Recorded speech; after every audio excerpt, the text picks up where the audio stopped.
Hi, Jillian. It is so nice to meet you. Hi, it's so good to meet you too. Thanks for having me. Of course. So, first of all, I want to say congratulations. You have a very big week coming up. We're gonna kind of start there, and then I want to work backwards. But talk to me all about you have a film coming out. You have Sound of Hope, the story of Possum Trot. Talk to Yeah. me about whatever you can divulge in terms of the plot, your character. Let's kind of start there.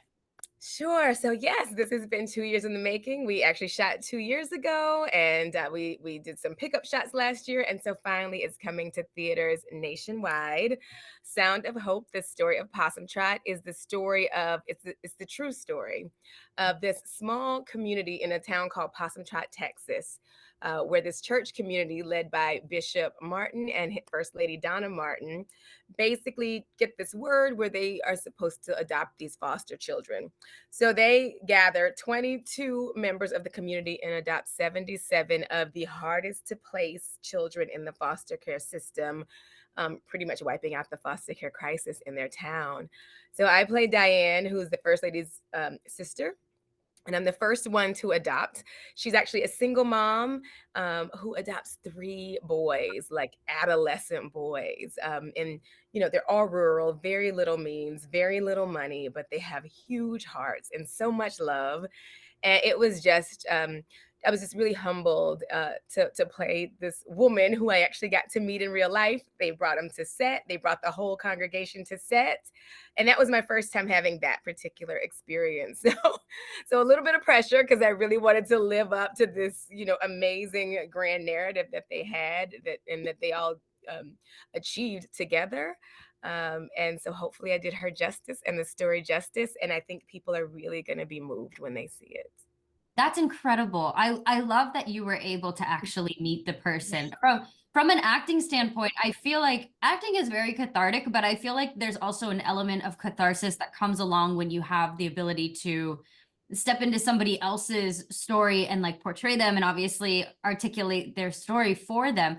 Mhm. Did you have any process involving having the opportunity to meet her when you were approaching the character, or when did she exactly like come into play? So yeah, it was very cathartic. It's really interesting because it was paralleling a little bit of Right. the stuff that was happening in my own personal real life to a Wow. very strange degree. So that was a challenge because I was like, okay, this is interesting, and but it really did give me another opening into the character and what to bring. I met her maybe a couple of weeks into shooting, and she's actually very different than me.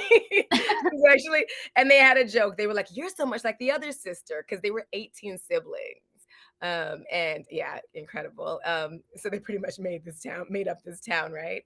Mhm. So she's very quiet and so kind and just salt of the earth and so lovely. And I played her a little bit more optimistic and wide-eyed and Mhm. energetic. But then she has a wonderful arc through the whole film. So I'm glad that I was able to show this journey that she had, and she's just lovely. The Martins, who are the main characters, that they're based on the main characters, they're incredible. These people are amazing. So once you meet them, it grounds you even more in the story, and it makes you even more committed to be honest and tell the story to the best of your ability. So I think that's how it touched all of us. Demetrius Gross and Nika King played the two leads, and um, this wonderful newcomer named Deanna and Elizabeth Mitchell. So I think it just affected all of us in this way that it really like just strengthened our resolve to really dig deep and tell the story in the truest and most authentic way that we could. That's so well said. I love it. I can tell what I love about speaking to you about this particular project is I can tell that you're just emanating so much excitement and passion about the opportunity to have been a part of this. But I will say, even when I watched the trailer, I was like maybe 20 seconds in and I just started sobbing Mm, completely. mhm. It's just one of those stories. I feel like the audience is going to respond so well to this. What do you think that is going to ultimately there again, I can divulge from just the trailer. I have not seen the Yeah. actual film or screener or anything. I can divulge many different themes, but what do you think the audience is going to weigh talking about in particular when they see this film? What do you think might be like the main theme or even maybe a couple of them? Right. Well, I think that when you really like, this was my first time even understanding what's going on in the foster care system and what Right. children around the country and I'm sure around the world are really going through. So, like, yeah, it's kind of unapologetic in showing some of the trauma that children go through. I think people are that's going to resonate with people and maybe be eye opening. Mhm. Um, I think a lot of people love the power of the couple and of marriage and like what that looks like on different levels. And then I think a lot of people will see the community and what can happen when people really lock arms. There's a line in the film that where the bishop talks about bearing each other's burdens and like what happens when you come together and what amazing things you can accomplish. So these things that are unimaginable seem too difficult to accomplish that, but when you come together, so much is possible. And so I think that people will come out with that and hopefully thinking like, how can I be a part of a solution to this problem? Like, everybody obviously can't adopt, but you can, care for the caregivers. You can support families. You can, make a casserole, check on your neighbor. You can Right. mentor. There's just something that everybody can do that can affect the children, which are our next generation, right? So if we can make them healthier, we're going to have healthier communities, healthier families, healthier states and nations and cities. So I think that's what we're all hoping. We just hope that it sparks something in people that want to be involved in making a difference in the future. Definitely. I think that, like you mentioned, it's that idea of just raising awareness in general. And then if people can operate with that awareness in mind, then what does that look like moving forward? I'm Right. very excited to be able to see the film. I'm confident your performance is going to be stellar. Again, the trailer was amazing. Awesome. I would love to talk to you. So you have many credits to your name. Now, obviously, we're talking about this project, but I kind of want to work backwards now. You've Sure. been in Grays. You've worked with George Clooney, Jennifer Aniston. You've been in The Young and the Restless. You've had such a vast career, which is so remarkable, and that's so many actors and actresses' dream when they obviously can have a career quite like yours. What, in your opinion, is your not secret, but your ability to have such a consistent acting career? What is it that you've picked up on maybe since, I'm not sure if you're from LA or if you're No, also a transplant like everybody else. yeah. Um, what is your secret sauce? What are you finding to have that wonderfully blessed, consistent acting career for you? It's funny. Well, I'm actually from a small town. I'm from South Carolina, and lived in Chicago, and then I moved Mhm. here. I think that part of it is just like not quitting, honestly, like keep going and then making it like a part of your life. So it's a thing that you have to do a lot of times. So actors who really are actors, it's like this is what we have to do. Like so we have to tell a story, we have to create. So I think but then I think there's sometimes burnout in Hollywood, right? Because you hear a lot of no's. There's a lot of no's before you hear a yes. There's a lot of no's before you hear a yes. So you have to love it. So I think first you have to really think like, is this what I love to do? Like, is this my passion and my calling? And then create a real world around that. So have um, friends and go on trips and create in other ways and don't just wait for the phone to ring so that you don't experience that burnout that makes you want to throw up your hands. And I've had that throw up your hands moment a lot. But I think when you really make it a part of your life, then you can really have more sustainability. And it's not just like, oh, I'm going to give it a couple of years and see how it goes. Cause yeah, I don't think I don't think that's the way to go. But this is your life. You're an artist. And so you're going to create. And now it's even easier, right? We actually shot this film in Macon, Georgia. Oh, And the Atlanta market has just grown tremendously, and there's markets in Louisiana and Texas. So you can actually be wherever you are to a large extent and still be a part of the industry. So it can really be incorporated into your life. And I think that's like longevity, the secret to longevity, if there is a secret to longevity, right. having it in your life.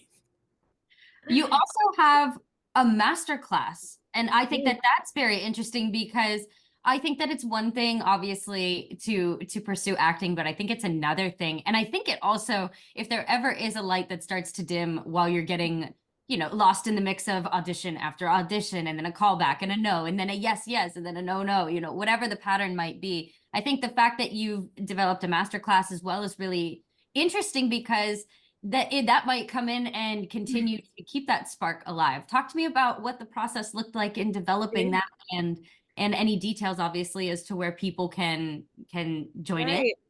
So yeah, the master class was actually a product of the pandemic. So during the pandemic, I moved to Italy, and I was there for about a year and a half.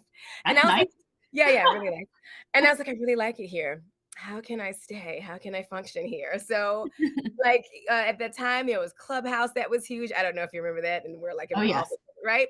So like there were all these international actors, and Brexit had happened, so they needed like American actors in Europe at the time, and so many actors just really love America, Hollywood, definitely want to be a part of the world. So it started out as it's called AAA Masterclass, which is acting auditions and accents. And so I started teaching foreign actors um, how to reduce their accent and incorporate, learn the American accent through auditions and acting, and then teaching them a bit about LA. So that's where it started. And it was great. We did everything over Zoom, and I had students from Spain and Italy and Ireland, and really helping them start to hear their accent and then start to reduce it and hear the American accent and able to recreate it. Then when I got back here, Mhm. I didn't do anything for about a year, and I was like, "Oh, you know what? This is actually great here too." Like, whether it's, learning on camera for those markets that are up and coming, the area, Atlanta, South Carolina, North Carolina, those they're expanding. Um, Also the accent piece, right? Because I'm from the South. I had to Yep. learn how to not sound like I'm from the South. Like that took work, right? That took a lot of diction training. Mhm. And so I thought, oh, it would be really great to bring what I started in Europe and bring it here to the States, and help, yeah, our local acting community. So I started to do that. Yeah, we're running live intensives, and I'm also recording classes that can be downloaded. So yeah, really exciting things coming with that. So stay tuned. That's wonderful. I Mhm. I was not expecting when I figured when I was gonna ask you about the master class, when I was obviously, like, looking over all of the wonderful things that you have Mhm. accomplished. I was like, "Oh, cool, she probably started a virtual master class." I would have never thought the Italy factor and then Yeah. all of the foreign Even factors. now, a lot of my foreigners are, I mean, a lot of my like the students and the people on my Instagram and stuff, they're largely Italian, largely from So Spain. I cool. know. I love I that. love it. I love it. I love it. Yeah, because I mean, it's global. There's also all these American casting directors. There's at least 3 or 4 in Italy and Prague, and so I just love the global community. I mean, I'm very interested in the global artistic community, and it's a beautiful thing to see. Definitely. Well, and all of the different, different countries are like some I know like England, like London specifically in England is very heavy on like my friend went and studied abroad and Yeah. they're really big on that whole live theater aspect. Mhm. And then obviously you have places like LA that are more film centric. So it is interesting to be able to kind of uh cross pollinate and see what everybody's doing and kind of stay up to date with all of the different things that are going on as Yeah. well. Yeah, That's and even a lot of Netflix things, they're like multilingual, and they're doing true. amazing. There was like Money Heist, and there Yeah, was the huge, I think, From Scratch that was set in Italy, but it was a Southern American girl in Italy, and so I think like that's a part of like the unification that I love to see too. Like as we explore other cultures and merge them and create more interesting content that just can reach globally. I really love the idea of that. definitely. Well, I just want to say thank you so much for Mhm. speaking with us. I would Yeah. love to give you the opportunity to plug any social media, any websites, anything like that to where people can obviously stay tuned with what's going on with you. Absolutely. Yes. So my Instagram is the only Jillian with a J, and my website is Jillian Reeves. We also, JillianReeves.com. We also have a lot coming up for July. It's National Minority Mental Health Month. And so we're doing some live streams, really cool things. So follow me, and then you'll see all of our updates and upcoming projects. Awesome. And check out your movie. And Yes, check out Sound of Hope. We open on July 4th, Independence Day, but there are special screenings all around the country on July 3rd. So, yes, opening weekend is very important. We love your support. You're going to love the movie. I think it's really going to touch your heart. definitely. Thank you so much again for speaking with us. I appreciate Thank you, it. And and I hopefully we appreciate are you. speaking soon. Thank you. Yes, absolutely.